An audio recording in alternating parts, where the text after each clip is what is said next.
لبيك اللهم لبيك। হজের অন্যতম উদ্দেশ্য হল অন্তরের বিশুদ্ধতা ও পবিত্রতা অর্জন করা। রাসূলুল্লাহ সাল্লাল্লাহু আলাইহি ওয়াসাল্লাম বলেছেন, যে ব্যক্তি আল্লাহর সন্তুষ্টির জন্য হজ করে এবং অশ্লীল ও গুনাহগার কাজ থেকে বেঁচে থাকে, সে নবজাতক শিশুর মতো নিষ্পাপ হয়ে যায়। আর মকবুল হজের পুরস্কার জান্নাত ছাড়া আর কিছুই নয়।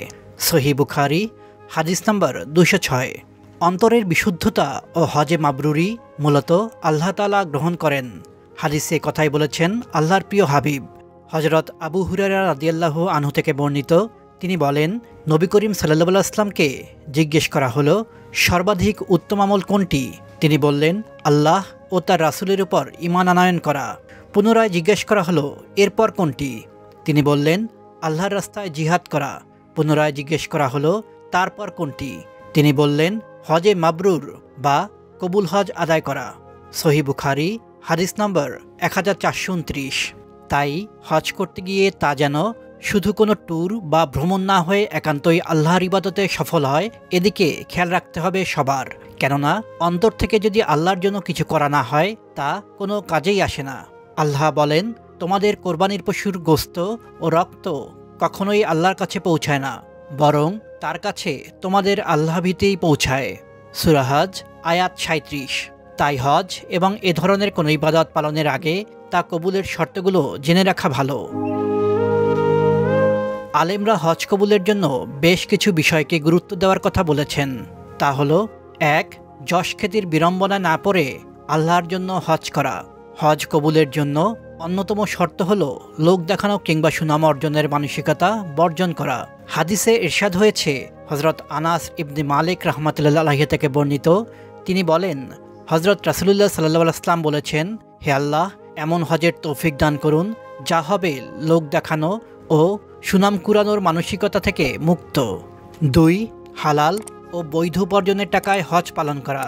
হাদিসে ইরশাদ হয়েছে, হযরত আবু হুরায়রা রাদিয়াল্লাহু আনহু থেকে বর্ণিত, রাসূলুল্লাহ সাল্লাল্লাহু আলাইহি ওয়াসাল্লাম বলেছেন, অবৈধ উপার্জন নিয়ে কোনো ব্যক্তি যখন হজের উদ্দেশ্যে বের হয় এবং বাহনের পাদানিতে পা রেখে ঘোষণা দেয়, লাব্বাইক আল্লাহুম্মা লাব্বাইক, তখন আসমান থেকে একজন ঘোষক তার ঘোষণা প্রত্যাখ্যান করে বলেন, তোমার জন্য কোনো লাব্বাইক নেই, তোমার জন্য কোনো সৌভাগ্যবার্তা নেই, তোমার উপার্জন হারাম, তোমার ব্যয় খরচা সব হারাম, তোমার হজ কবুল করা হয়নি।